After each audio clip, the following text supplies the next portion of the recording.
Welcome, I'm Richard D. Hall and I'm here in Portugal, Praia Da Luz. Now the reason why I've come here is because I'm making a series of documentaries about the Madeleine McCann case. Why am I making programs about that? Well, it's because I'm sick and tired of misleading media headlines about the incident. In these films I will expose the hard facts about the incident and also what has happened since the incident. The documentaries clearly show the last place to get truthful information from is mainstream media, and I will also expose those who are controlling mainstream media.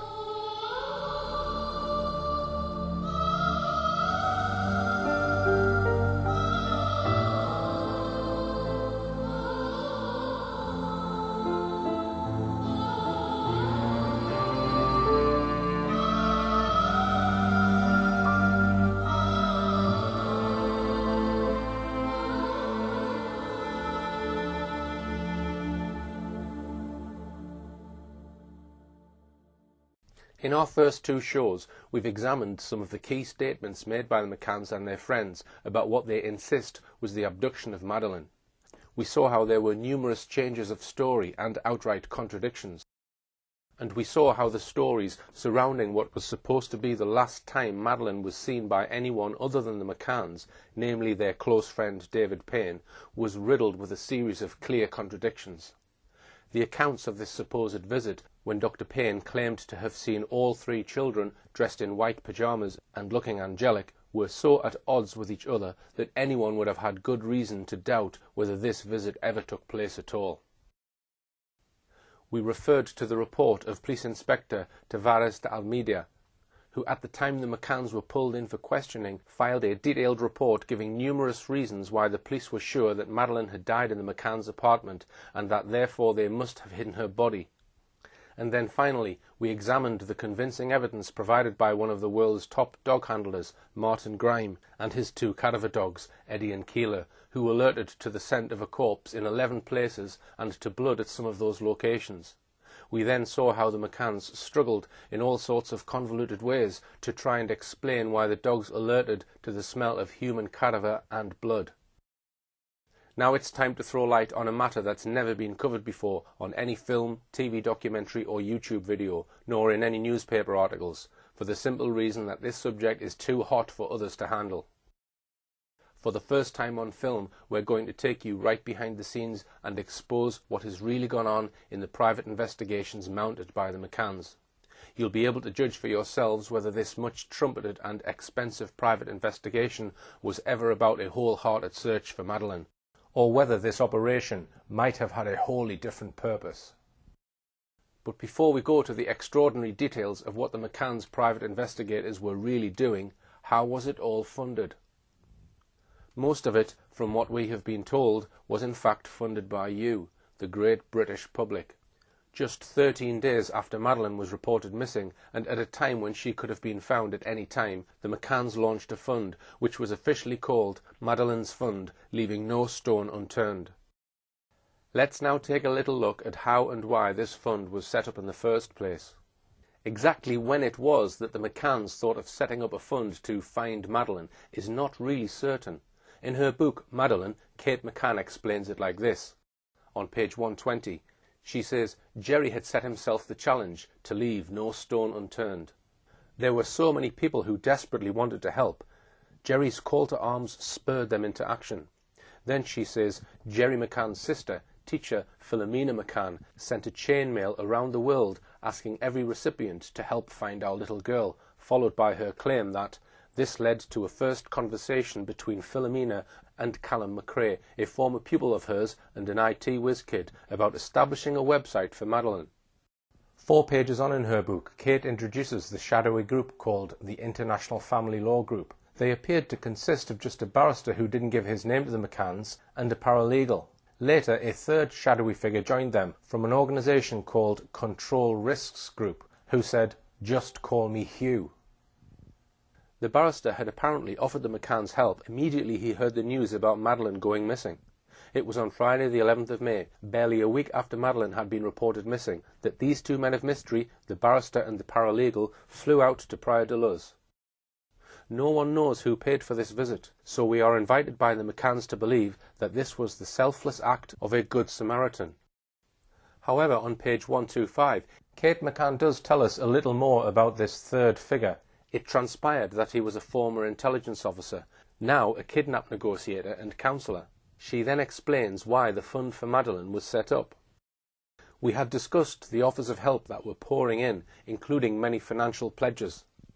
One of Jerry's colleagues said his staff want to make a donation, but didn't know how or where to deposit it. The IFLG told us we needed to set up a fighting fund. They would devise the objectives of the fund and instruct a leading charity law firm, Bates, Wells and Braithwaite, to draw up articles of association. According to this account then, this fund for Madeleine was all somebody else's idea and recommendation. And so it was that just days later the organisation Madeleine's Fund, Leaving No Stone Unturned, was founded, and the McCanns began collecting what turned out to be millions of pounds, donated mostly by the ever-willing and generous great British public. In a moment we are going to examine how all that money has been spent, or perhaps, as I'll show, frittered away. It's important to emphasise that Madeleine's Fund is not a charity, although many people think that it is. It is in fact a private company, set up as a trust. And importantly, it is controlled by the McCanns and members of their family. The current directors of Madeleine's Fund are Jerry McCann, Kate McCann, Brian Kennedy, uncle of Kate McCann, Edward Smethurst, the McCanns' coordinating lawyer and a top Freemason, John Corner, close family friend of the McCanns and Madeleine's godfather, and Michael Linnett, family friend and accountant, member of a secretive Catholic Masonic society, the Catenians. What was the original purpose of this fund, though? The honest answer is that it was intended to be a fighting fund to meet legal expenses. In other words, from the get-go it was intended to provide funds for the defence of the McCanns. Just 10 days after Madeleine had been allegedly abducted, and could still have been found alive, why would the McCanns be thinking of needing a legal fighting fund? It was a relative of theirs in the same village, Kate McCann's uncle, Brian Kennedy, who gave the game away in a TV interview in the village. But I'm joined now by Madeleine's great-uncle, Brian Kennedy, and he's going to tell us about the Fighting Fund. What's been the public's response to it, Brian? Well, it's been very good so far, but a lot of people have said they're not quite sure how they can give money, so may I tell them? Yes, very briefly. Right, very briefly. You can go into any branch of the NatWest or the Royal Bank of Scotland and just say that you would like to make a contribution to the Madeleine Fund. But tell me, Brian, about all the people that have been coming up to you today, just literally stuffing money in your hand. Yes, they have. It's very touching, very touching. I would just say this is not an appeal. The family haven't made an appeal. We've just set up a mechanism for people who said they wanted to do something and contribute, so that the money can be used for all sorts of reasons, but probably mainly for legal expenditure. That was an honest answer. The McCanns already knew or sensed that they would be needing top-line solicitors and barristers. And indeed, over the past 7 years, the McCanns have had legal help worth an estimated £4 million or more. Here's a list. They have spent 5 years trying to claim £1 million damages from Dr. Conchalo Amaral, the coordinator of the initial investigation into Madeleine's disappearance, and attempting to ban his book, The Truth About a Lie. They spent nearly £400,000 silencing retired solicitor Tony Bennett with a libel action after he wrote 2 books on the case. And they've spent a small fortune on legal advice from a series of top solicitors and barristers who have advised them in relation to their having formally been declared suspects in the disappearance of their own daughter and the risks of being extradited to Portugal to face charges. But very soon the message was changed. The fund was not to be used for legal expenses, apparently. Instead, it was to be used to find Madeleine, and they launched a major Look for Madeleine campaign. How much the McCanns have raised in the way of donations and other contributions to their fund is shrouded in mystery. Equally unclear is exactly how all the money has been spent. Although the Madeleine's Fund directors have produced annual reports, as required by company law, these are very opaque. Dublin-based accountant Enid O'Dowd has written a major analysis of the fund, titled Madeleine's Fund, Review and Investigation of Accounts. Enid O'Dowd's report shows that the company only complies to the bare minimum with legal requirements and does not show a detailed breakdown of where the income has come from and on what it's been spent. and this despite the McCanns' claim that they wanted their fund to be transparent. But we don't have time to dwell on the operation of the fund. What we do know is that a significant portion of the fund has been spent on a series of detective agencies and investigators. I'm now going to put them under the microscope. But first, let me explain how the McCanns' private investigation operation has been directed, and by whom. The first thing to say is that the McCanns have always maintained that decisions about the private investigation have been made by the directors of Madeleine's fund, whose names I have mentioned. But the real controller of the McCanns' private investigation all along has been a Cheshire businessman by the name of Brian Kennedy. This is not Kate's uncle, Brian Kennedy, who lives in Rothley. This Brian Kennedy is a major multimillionaire businessman. He lives in a palatial mansion in the Cheshire countryside. He has a large business empire which includes his Latium Group, based in Wilmslow, Cheshire, and double glazing companies such as Weatherseal. His companies have a number of times come under scrutiny for what we might call sharp business practice. Most recently this year, when the now defunct Office of Fair Trading issued a damning report on Kennedy's Weatherseal company. He is perhaps most well known beyond the world of business as the chairman of successful rugby club Sale Sharks, who are also based in Cheshire, and for his bold but unsuccessful attempt to take over Rangers Football Club. But his venture into sport has not always been successful. Under his ownership, Cheshire-based Stockport County Football Club plummeted 4 divisions and out of the Football League. How did Brian Kennedy get involved in being the head of the McCanns' private investigation?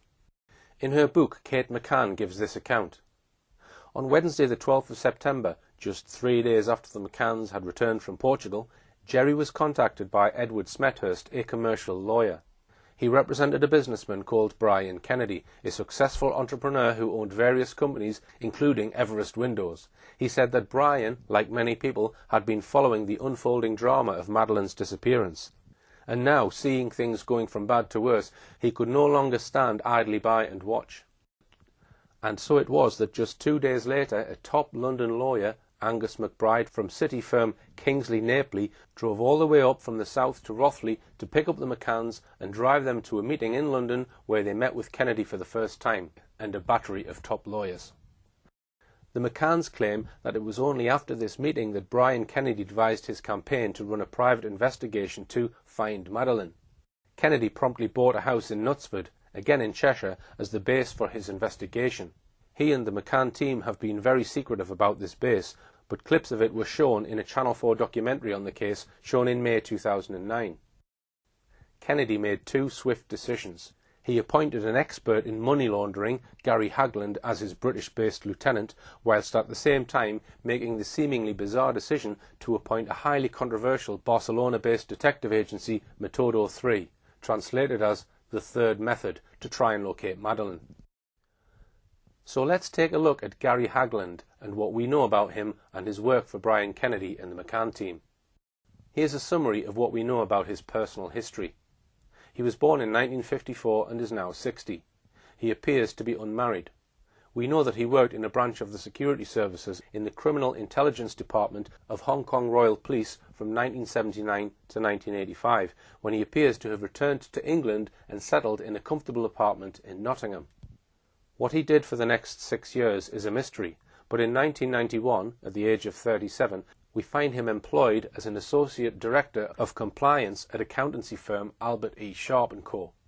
Compliance is an area of practice which deals with complying with ever stricter financial regulations. For him to have become a compliance director, Hagland would have had to have been familiar with all the up-to-date financing and banking regulations, including knowing all about the various scams and schemes associated with money laundering, a major part of the modus operandi of drug lords and other major criminals. In 1993, he published an article, also covering money laundering, in the Journal of Financial Regulation and Compliance, titled Effective Compliance versus Regulatory Gestation. Clearly, he was very much an acknowledged expert in money laundering by this time.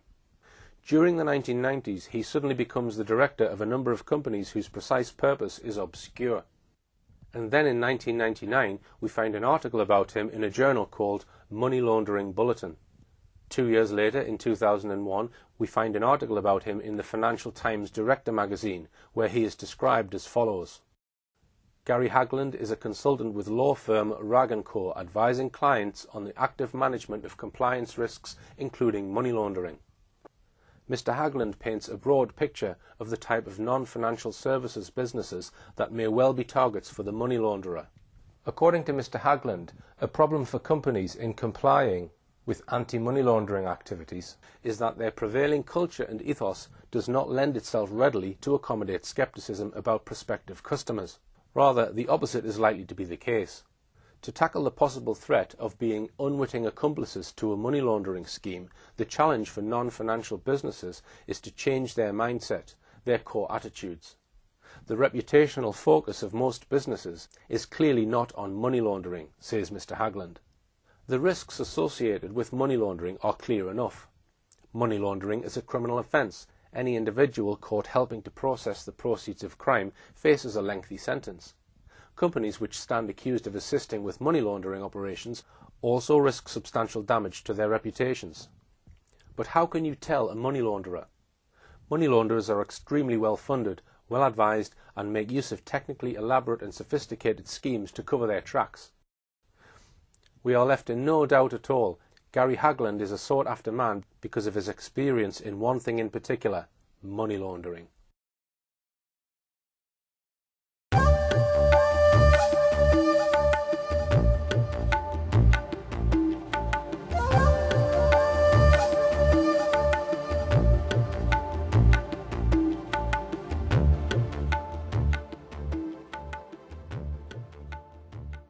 So why was it that in September 2007, or maybe even before then, that Cheshire businessman Brian Kennedy hired Hagland as his right-hand man and his liaison officer with the controversial Spanish detective agency Metodo 3? Was it because he had any sort of track record in tracing and finding missing children? Clearly not. Why hire a man who is an acknowledged expert in financial compliance to look for a missing child? Hagland was to carry on working for Brian Kennedy and the McCanns, meeting with investigators from Metodo 3, both in their Spanish headquarters in Barcelona and in Brian Kennedy's headquarters in Knutsford. It's time now then to take a very close look at this Spanish detective agency, Metodo 3. Little has been written up about them in the mainstream British press. The tabloids would merely recycle claims by the McCanns' public relations officer, Clarence Mitchell, about what a great detective agency it was, explaining that the Spanish agency was carefully chosen for its reputation and its position close to Portugal. He explained that because Portugal did not allow ongoing private investigations whilst there was an official police investigation, they could not employ a Portuguese agency. The next best thing was a Spanish agency. When the broadsheet papers attempted more in-depth articles about Metodo 3, however, they were much more sceptical. A good example was one by Christine Toomey in the Times. She visited Metodo 3 in February 2008 and was seriously unimpressed by what she saw. Her article was titled, "Madeleine McCann and Metodo 3, Private Eyes, Public Lies." In the autumn of 2007, Metodo boss Francisco Marco claimed that "we believe she is in an area not far from the Iberian Peninsula and North Africa," adding, "we have proof of her movements after her kidnap, and we know she was alive the day after her disappearance. I talk of certainties because we know which group may have her or could have kidnapped her to sell her on. I cannot say who she is with because we are putting together conclusive proof that we can present to authorities." It was all utter lies. 2 months before Toomey's visit, Marco had infamously made a series of boasts headlined in the British media. He first of all claimed that he knew that Madeleine was alive and where she was. Then his claim that his men were closing in on the kidnappers. Finally, he boasted that Maddie will be home for Christmas. These were the most outrageous, blatant lies. Yet these lies were never condemned by the McCanns. In fact, they carried on using the services of this discredited agency for at least another 15 months, using them until at least March 2009. In her article, Christine Toomey noted that on the very day Mr. Marco bragged about Madeleine McCann being home by Christmas, Metodo 3 moved from a cramped premises above a grocer's shop specialising in sausages in Barcelona's commercial district to a multi-million-pound suite of offices in a grand villa on one of the city's most prestigious boulevards. At the time, Metodo 3 were 4 months into a contract with the McCanns, worth a reported £600,000 in total. How much did the McCann team pay Metodo 3 for their services? On the 29th of November 2007, Jerry McCann on his personal blog wrote that the Find Madeleine Trust was paying the £50,000 a month fees. It was then mostly the generous British public with their generous donations which was funding this detective agency. If the McCanns carried on employing them for 15 months after Francisco Marco's lying boast that Maddie will be home for Christmas, we must assume that the McCanns were very happy with their work. We will examine more of that work in a moment. Back to Christine Toomey's article in The Times. She made some acid comments on what she found in her visit. There is no discernible ringing telephones, little sign of activity of any kind, other than a woman searching for a lead to take a pet poodle for a walk, and the occasional toing and froing of workmen putting finishing touches to the sleek remodelling of the office complex. Opposite the boardroom is an open-plan area of around half a dozen cubicles, equipped with banks of phones and computers. Most are empty when I arrive. That tended to expose Marco's claims to have 40 people employed full-time or part-time in the search for Madeleine as false. The British press at the time, however, simply printed this unlikely claim without questioning it. Toomey went on to observe how defensive Metodo 3 were about their involvement in the search for Madeleine. Speaking to the boss, Francisco Marco, and his cousin, José Luis, she received this stern warning from Luis: "We don't answer any questions about Maddie. Maddie is off limits. Is that understood?" She continued, "After talking to Marco for half an hour, I concluded that what motivates him, as much as, if not more than his professed desire to present Madeleine with the doll he boasts he carries around in his briefcase to hand to her when he finds her, is a sense of self-regard, self-publicity and money." She added that before its involvement in the Madeleine McCann case, Metodo 3 specialised in investigating financial swindles, industrial espionage and insurance fraud. Money laundering was another of its areas of expertise. There is no evidence that Metodo 3 had any experience whatsoever in searching for, let alone finding, missing children, though they had made a completely false claim to have located 23 children. Toomey describes how her interview with Metodo 3 ended. When I ask Marco to elaborate on the 23 missing children he claims his agency has located in the past, Marco eases himself away from the table for the first time, tilting far back in his chair. He cannot talk about that on the grounds of confidentiality, he says.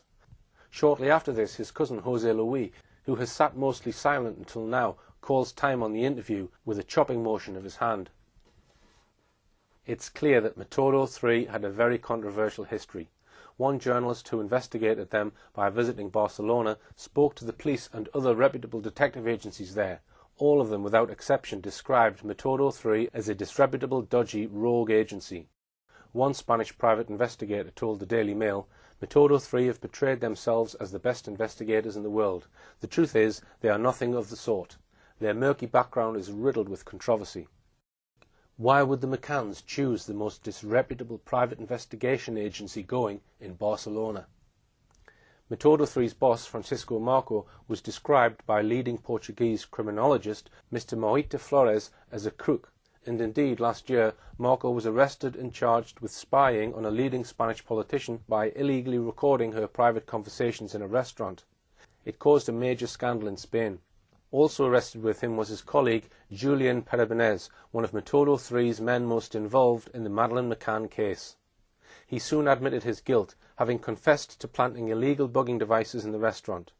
When spotted by TV cameras walking side by side with the McCann team's private investigation head Brian Kennedy in Praia Da Luz, he was keen to avoid them. Many of the Metodo 3 detectives were once arrested in a phone-tapping scandal linked to leading politicians and businessmen.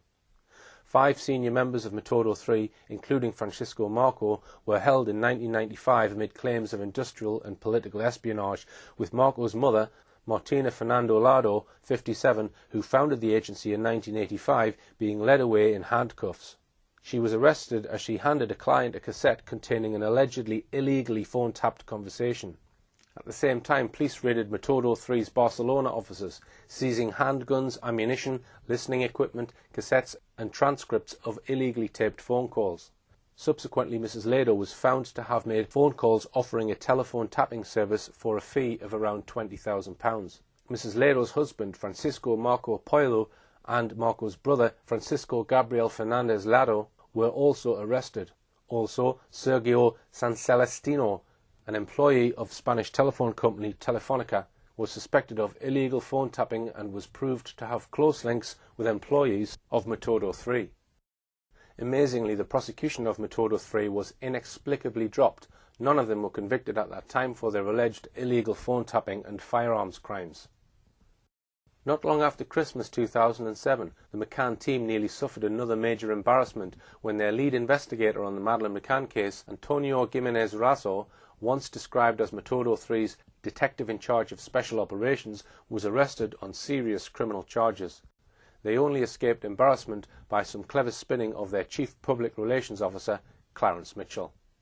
Antonio Gimenez Razo was soon afterwards charged, along with his twin brother, with stealing 400 kilograms of cocaine, nearly half a ton, from an illegal shipment of 1,500 kilograms said to have been worth £25 million on a ship coming from Venezuela. He was also charged with breach of trust, misconduct in a public office, that is, corruption, corruption of public officials and illicit criminal association. The alleged offence occurred in December 2004 and involved what a court was later to describe as an exceptionally violent and ruthless criminal gang involving at least 27 individuals.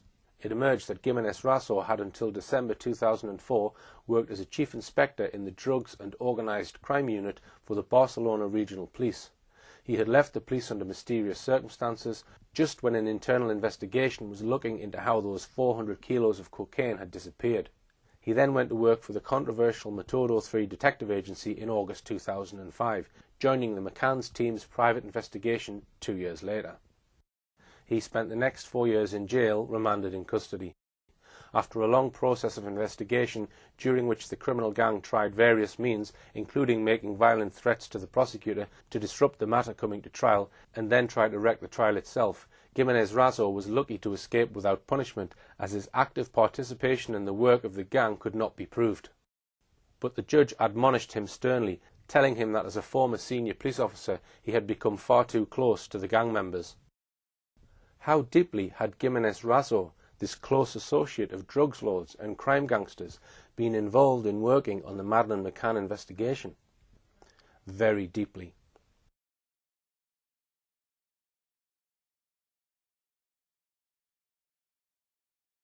It has now become clear that an early suggestion of the McCanns was to suggest to the world that Madeleine had been stolen to order by a wealthy North African family and was probably in Morocco.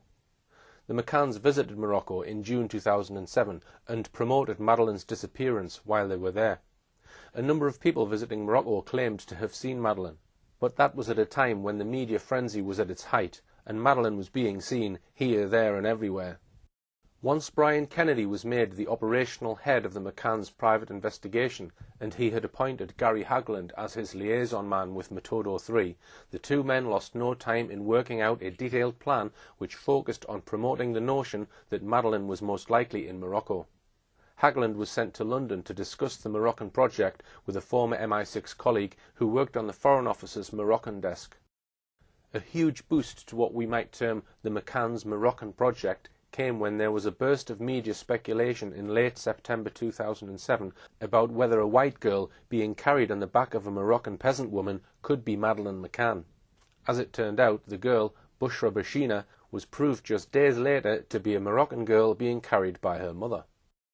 How the photograph of her came to be taken and how the McCanns came to get it before it got to the police remains, like so much else, a deep mystery.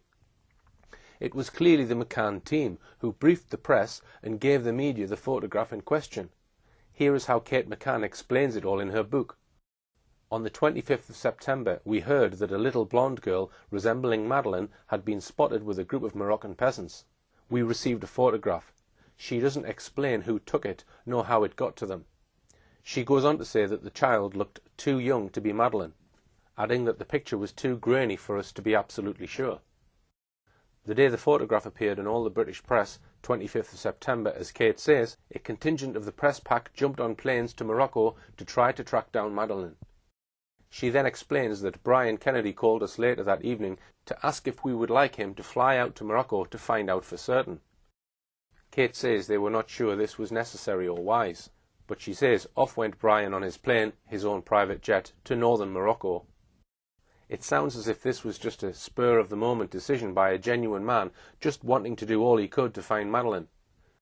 However, what Kate McCann appears to omit in her book is that this was no snap decision by Brian Kennedy. It seems he may have pre-arranged to meet Metodo 3's man in Morocco, Antonio Gimenez Razo. The plane flight to Morocco may have been arranged a week or two in advance. The publicity about Bushra Bashina simply appears to have coincided with his pre-planned visit.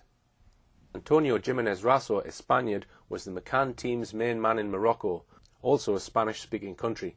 This would enable him to work on the ground in Morocco and converse easily with those he wanted to speak to. The stated purpose of Gimenez Razo being based in Morocco that autumn was simply to find Madeleine. But let's now examine his actual actions. One of his key roles appears to have been simply to look for any witnesses who were prepared to say they might have seen Madeleine alive. There were reports that Gimenez Razo and other Metodo 3 detectives were going around Morocco offering ready cash to anybody who would say that they had seen Madeleine. This was dramatically confirmed by a newspaper report stating that the Moroccan government had taken the highly unusual step of expelling a man who had been visiting hotels and garages in various parts of Morocco, offering people money if they could claim to have seen a girl looking like Madeleine. The report did not name the man or his nationality, but it could well have been Gimenez Razo.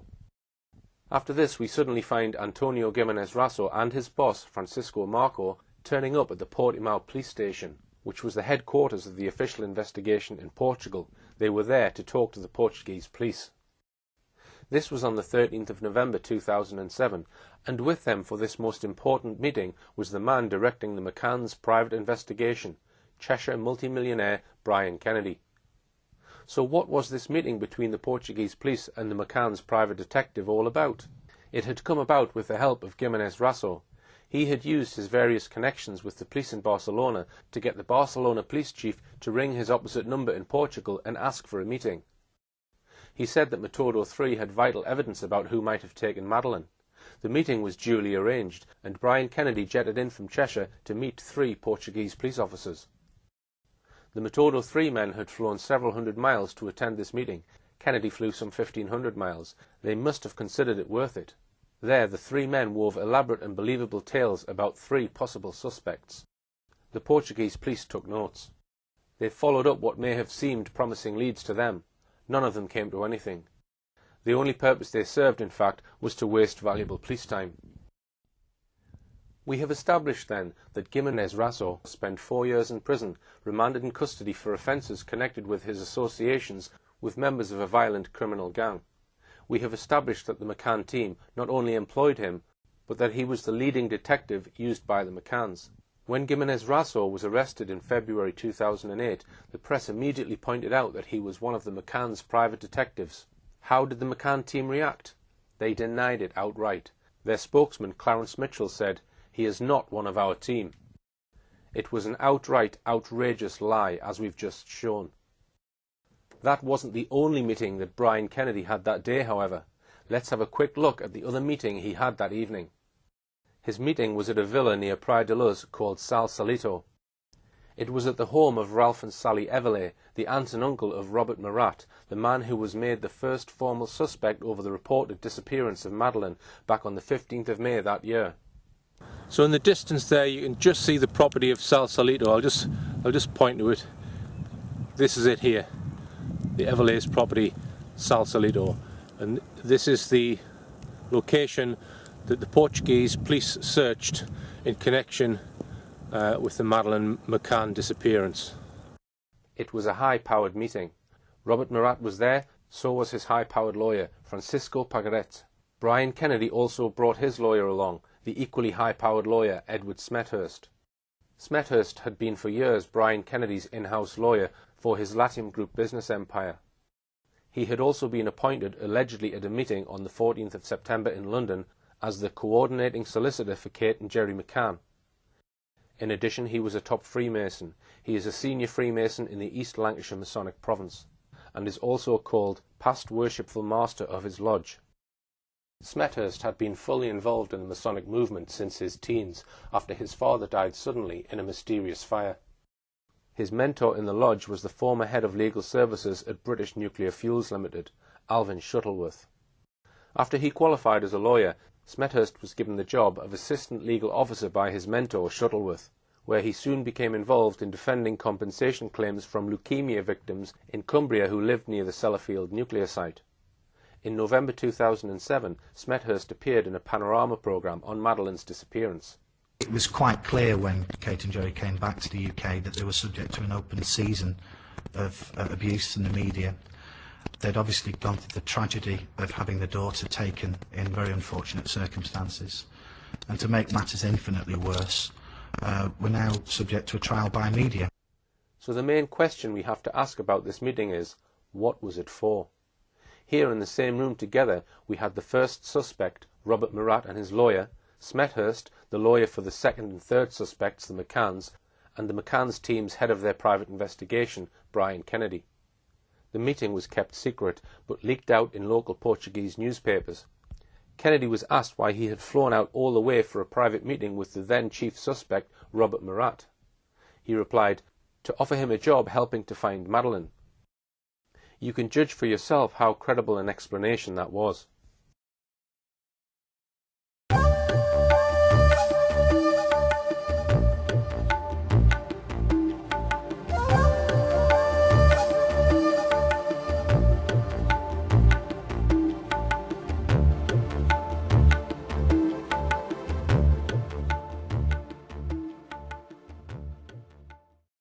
But we must now move on to examine the role of Antonio Gimenez Razo and his boss, Francisco Marco, in another very bizarre and disturbing set of events. Some of you watching may remember, back in the winter of 2008, the scenes of a team of divers looking in a murky lake for Madeleine's bones. At the very centre of this search for bones was another man we must now introduce. Also part of the Metodo 3 setup, a lawyer called Marcos Aragao Correa. He was a young lawyer in his early 30s who hailed from the island of Madeira. When the story first broke in late 2008, he presented himself as a good Samaritan type bloke who dipped into his own pocket to fund this search, based, he said, on information received. So what was this information received? He told an extraordinary story. Days after Madeleine was reported missing, he said, what he referred to darkly as underworld sources had told him that Madeleine had been abducted, then raped, then killed, and then her body had been thrown in a murky lake. He said he had told Portuguese police about his information, but they had ignored him. He had then set about working out where this murky lake was, and, using clues received in a vision or a dream, he had got out some maps, toured the area, visited several lakes, and decided that Madeleine's body must be in the Arada Dam. There was a tower by the side of the lake. He had reasoned that if, as he had been told, Madeleine had been thrown in the lake, she must have been thrown in from the tower. Accordingly, he instructed his divers to search just the part of the lake that was near the tower. He, or others, had made sure the media and press were there to record the event, and Britain's mainstream media, as usual, lapped up and uncritically recycled the story as gospel. There was only one problem with the story. It was utter bilge. Total lies from start to finish. In the end, Marcos Correa was forced, under the pressure of relentless questioning from the media, to admit that he had told everybody a pack of lies. He said he would now tell the truth. The new story ran as follows. 2 days after Madeleine was reported missing, he went to his first ever spiritualist church meeting. He went home and then had a vision of a huge powerful man strangling a blonde girl about Madeleine's age. Later, he says, he heard about the disappearance of Madeleine McCann and linked his vision with her disappearance, and that is how he became interested in her. Later, another vision of a murky lake came to him, and that, again with the aid of maps, led him to the search of the Arada Dam. Unfortunately for Marcos Correa's credibility, that story also crumbled under pressure, and he had to admit that that one was false as well. To return to the searches of the dam, there were two, one in late January and early February, and another week-long search in March. In each case, a team of British divers was used. Once again, Marcos Correa, under pressure, admitted that another part of his original story was also a lie. He was not in fact a good Samaritan after all. He had been paid by Metodo 3 to carry out these searches of the dam. And of course Metodo 3 was being employed by Brian Kennedy on behalf of the McCann team. So in searching this dam, who was this man really working for? Quite plainly, he was working for the McCanns. And as most of the money for employing Metodo 3 was coming from the generosity of the British public, it was our donations that were funding this search. He first of all said that he had paid for these searches of the dam out of his own pocket. In the event there was much media coverage of both the searches. An item of clothing was found which it was said could be Madeleine's. It wasn't. Then a bag of bones was found which it was claimed could be Madeleine's. They were ostentatiously passed to the Portuguese police. They weren't Madeleine's bones. They were animal bones. Eventually the searches were called off. But now we come to a still more sinister part of this story, and that is that this search of the Arada Dam was planned at least 7 weeks before it happened. As Marcos Correa later explained in a magazine article, he had met with Francisco Marco and Antonio Gimenez Raso of Metodo 3 at this very Arada Dam on the 10th of December 2007. This may have been the very first time that Marcos Correa had been introduced to the two Metodo 3 investigators. They each had to travel a very long way. For Marco and Gimenez Raso, the trip from their Barcelona base was 700 miles. From Marcos Correa's base on the island of Madeira, it was nearly 1,000 miles. Who was it arranged for this meeting? Correa, as we've seen, worked for Metodo 3. We know that Francisco Marco and Gimenez Raso from Metodo 3 were employed by Brian Kennedy from September 2007. Therefore, all three were Metodo 3 men, appointed by Brian Kennedy on behalf of the McCann team. Therefore, what appeared at first sight to be a genuine effort by a good Samaritan to check out information he had received that Madeleine's body might have been thrown in the Arada Dam, turns out instead to have been a meticulously planned event by Metodo 3. And in funding this search, with the help of donations from the British public, they were relying, we now find out, on a man who lied through his teeth not once, but twice, about how he came to be interested in what really happened to Madeleine. The more you peer into the events and people behind this search for bones in the Arada Dam, the more it has every appearance of being just a plain stunt designed to grab front-page coverage in the British press. We have to ask, why did the McCanns do this? What was the whole purpose of this exercise? Why did 3 people employed by the McCanns travel a total of thousands of miles to meet at the dam in December 2007? And why, when news of the search broke in late January, were the British public not informed about the lead-up to this search? Before we leave the subject of Metodo 3, I should just mention that its boss, Francisco Marco, was also involved at the same time as he had the Madeleine McCann contract in a major agricultural scam. This was exposed on the 2nd of February 2009. The case involved embezzlement and money laundering. That was hardly surprising, given Metodo 3's record in involvement in money laundering. Basically, the Catalan regional government had commissioned and paid for a large number of expert reports. But these reports, said a state prosecutor, had no purpose or interest. One of the most blatant examples was the payment of Metodo 3 of nearly £30,000 for a wholly unnecessary socio-economic inquiry on hazelnut farming. The Clean Hands Collective, which campaigns against corruption, found out that the socialist agricultural advisor, Joaquim Lina, had asked Metodo 3 to carry out a hazelnut inquiry. But Metodo 3's report was found to be merely a cut-and-paste job from an internet report on the hazelnut industry in a regional magazine, El Confidencial. In other words, Metodo 3 had got £30,000 for doing nothing of real value. In March 2008, the McCanns ceased using Metodo 3 full-time, but retained their services on a part-time basis. It's time now to look at the extraordinary person the McCanns and Brian Kennedy now put in charge of their search for missing Madeleine. It was a company with the grand title of Oakley International. When news that Metodo 3 had been replaced leaked out in the press, the McCanns spokesman Clarence Mitchell described them as the big boys of international private investigation. Once again, the British mainstream press simply reproduced this claim without bothering to look behind it. In fact, Oakley International was basically a one-man band run by an Irish fraudster and conman, Kevin Halligan. Also involved with him was ex-MI5 friend Henry Exton. We would know very little about Halligan but for a penetrating article published on the 24th of August 2009 by security expert and writer Mark Hollingsworth in the Evening Standard. These were the main facts that he revealed.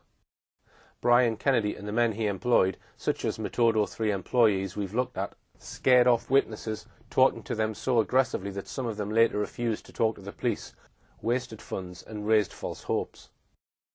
Brian Kennedy and his son Patrick had to be questioned by Portuguese police after attempting a rash 24-hour stakeout of a house where they thought Madeleine was being held. She wasn't being held there. The relationship between Metodo 3 and the Portuguese police then completely broke down. Kennedy's investigators had little experience of the required painstaking forensic detective work.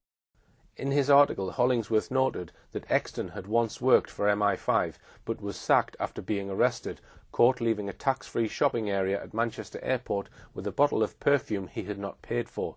He accepted an official police caution. As for Kevin Halligan, Hollingsworth was damning. Halligan used a variety of names. Indeed, when he met the McCanns, he told them his name was Richard Halligan. He falsely claimed to have worked for GCHQ and made other false claims and extravagant claims about himself. In 2006, the year before Madeleine went missing, he secured a contract with Dutch firm Trafigura. They had dumped toxic waste in a landfill site near Abidjan, the main city in Ivory Coast, causing severe physical illness to hundreds of people living nearby. The government had imprisoned some of Trafigura's executives. Trafigura appointed Halligan on a lucrative contract to help with negotiations to release its executives. He failed, meaning that Trafigura had to pay the eye-watering sum of around £125 million to secure the release of its executives. As Hollingsworth pointed out, Halligan made a fortune from Trafigura and was suddenly flying everywhere first class, staying at the Landsborough and Stafford hotels in London and the Willard Hotel in Washington, D.C. for months at a time. He then went on to describe what Halligan was doing when he was supposed to be working for the McCanns. He actually only worked for them for 4 months, as his 6-month contract was terminated early. During this time he was paid the sum of £500,000 plus expenses. It was a daily rate of about £6,000 a day. On top of that, his first month's expenses claim was nearly £50,000. Yet he had absolutely no experience in tracing and finding missing people. During the Madeleine investigation, says Hollingsworth, Halligan spent vast amounts of time in the Hey Joe bar in the basement of the Abracadabra Club near his Jermyn Street office. Armed with a clutch of unregistered mobile phones and a BlackBerry, the bar was in effect his office. He was there virtually the whole day. He had an amazing tolerance for alcohol. When not imbibing in St. James's, Halligan was in the United States. On the 15th of August 2008, at the height of the McCann investigation crisis, he persuaded Andrea Hollis, a former US Drug Enforcement Agency official, to write out an $80,000 check to Oakley in return for a 10% shareholding. The money was then transferred into the private accounts of Halligan and his girlfriend, Shirin Trakitis, to finance a holiday in Italy. Halligan later faced a $6 million lawsuit in Virginia concerning an allegation that he repeatedly and systematically depleted funds from Oakley's bank accounts for inappropriate personal expenses. He faced a further £1.4 million damages claim from Mark Aspinall, a lawyer who had worked closely with him. He had invested £500,000 with Halligan's Oakley International Company and lost the lot. Hollingsworth added that numerous employees, specialist consultants and contractors hired by Halligan had not been paid, adding that some of them now face financial ruin. Hollingsworth concluded his article by telling us that Halligan was now on the run from his numerous creditors and various law enforcers. It was in October 2009 that a sharp-eyed lady recognised Halligan's face from a photograph in the press. He had been spotted staying at the £700 a night Oxford Hotel with his then-girlfriend. The police bundled him into a van and put him in Belmarsh top security prison. He fought extradition for 3 years, finally being removed to the US, where he pleaded guilty to serious fraud offences. He served a total of 4 years in prison. Once again, we must ask, why did the McCann team turn to an out-and-out fraudster like Kevin Halligan, who had no ability or experience in tracing missing people? The McCann team had on board the McCanns themselves, both doctors, one of the country's most experienced PR experts, Clarence Mitchell, Brian Kennedy, a multi-millionaire businessman, and his commercial lawyer, top Freemason Edward Smethurst. How could the McCanns spend well over £500,000 raised from the caring British public on this man? As one might expect, Kate McCann in her book glosses over this appalling episode, portraying themselves as naive.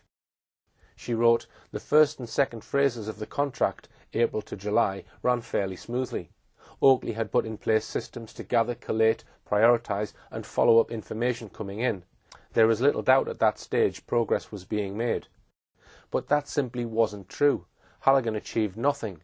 He did not take the investigation one jot closer to finding out who took Madeleine and where she might be. And let's just have a look at these so-called systems that Halligan put in place for following up information coming in. One of these was Halligan's hiring of a company in Virginia in the US to follow up calls to the much-trumpeted investigation hotline promoted by the McCanns.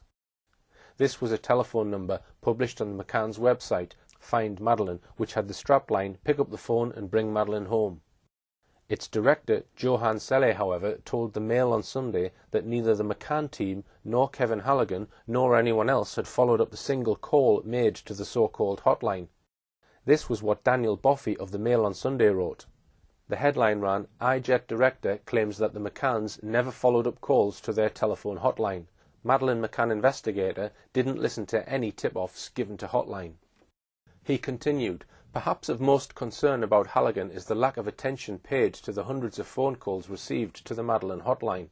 Halligan and Oakley International, based in Washington, failed to listen to a single call received on the hotline set up for potential informants by Kate and Jerry McCann last year." Johann Selle, the director of operations at iJet, revealed that for a year nobody even asked his company if they could listen to any of the calls received. He said his operators in Annapolis, Virginia, had answered hundreds of calls, but the information seemed wasted, possibly squandering valuable leads. He said, "We delivered Oakley a report with a summary of the calls, and said if they wanted to come back, they could listen to the recording. But nobody did. For someone with an understanding of the case, it would be very easy for some to say that maybe 80 or 90% of the calls were hogwash, but there may be a percentage where one would say, maybe we should listen to this one or listen to that one. But our understanding is that this never took place. We are not sure whether Halligan provided our report to the family, or to the trust, or to those working for them, or to the teams working after him, because no one came back to us. We sent the report to the Oakley Group, and our assumption was that they were using it as a piece in the puzzle. But it appears that wasn't the case. The firm says it was not paid for its services by either Halligan or Oakley International. Time after time the McCanns begged the public to make that one phone call. Help us find the key that will unlock this puzzle. Help us find the missing piece of the jigsaw, and so on. It seems from what Selle told the Mail on Sunday that the hotline was bogus. All you could ever do on the McCanns investigation line was leave a message. Nobody ever got an answer. That would be one thing, but Mr. Selle's evidence suggests that by the spring of 2008, the hotline was a complete sham. The Mail on Sunday article also gave further shocking particulars about what Kevin Halligan was actually doing whilst he was supposed to be looking for Madeleine. Here is more from Daniel Boffey's article. Halligan squandered more than £500,000. In just 1 month, for example, he spent more than £3,000 just on dining out with his girlfriend. In fact, whilst supposedly working to find Madeleine, he launched an extraordinary spending spree on hotels, restaurants and luxury goods. In his first 2 months as lead investigator in the search for Madeleine, Halligan spent £7,000 on a personal chauffeur. Later, on a short trip to New York with a girlfriend, he lavished $1,600 on Salvatore Ferragamo leather goods, £5,500 on handbags, £500 on an Italian meal, £150 on a pair of designer glasses, and £900 on a 3-night stay at a 5-star Renaissance hotel. Already the owner of a £1.5 million mansion, he also paid out during this time more than £50,000 on plumbing and mosaic tiling for his house in Great Falls, Virginia. He spoke of extravagant schemes he was developing to catch the abductor. One of the more bizarre claims was that he hired an actor to pretend to be a drunken priest. who would seek confessions as he toured the bars of Praia Da Luz, the resort where Madeleine disappeared. He told others that a family with a Madeleine look-alike daughter had been paid to set up home in a nearby resort in order to tempt out a potential kidnapper. There is no evidence that he did either of those things. Indeed, acquaintances describe him as a Walter Mitty character. After being pursued by creditors demanding to be paid for work done helping him, Halligan fled to Rome with Miss Trascitis. Almost immediately after arriving in Rome on their first-class Lufthansa tickets, Halligan withdrew hundreds of thousands of pounds more from Oakley International's bank accounts, was seen drinking and spending prodigiously at the Hilton Cavalieri and Excelsior hotels in Rome, before quietly slinking back to the UK a few months later. Halligan was a fraudster, conman and thief. He served 4 years for some of his frauds. The McCanns, Clarence Mitchell, Brian Kennedy and Edward Smethurst are all top-notch professional and business people. How can we possibly explain this high-powered group of professional people employing such a low-life fraudster for the task of looking for Madeleine and the person who allegedly abducted her? It's a question which cries for a clear answer, but the McCanns have never given us that clear answer. We must therefore use our own gifts of inference to try and work out what was the real reason they employed him. We've looked so far at the first 2 phases of the McCanns' private investigation. Phase 1, the employment of the most disreputable detective agency in Barcelona, Metodo 3, together with the employment in England of expert in money laundering and financial compliance, Gary Hagland. And Phase 2, their employment of Kevin Halligan, a serial conman and convicted fraudster. In Part 4, we'll conclude our probe into what really went on in the McCanns' private investigations, and conclude our series of films with an examination of the British government in assisting at every opportunity the McCanns to maintain their claim that Madeleine was abducted.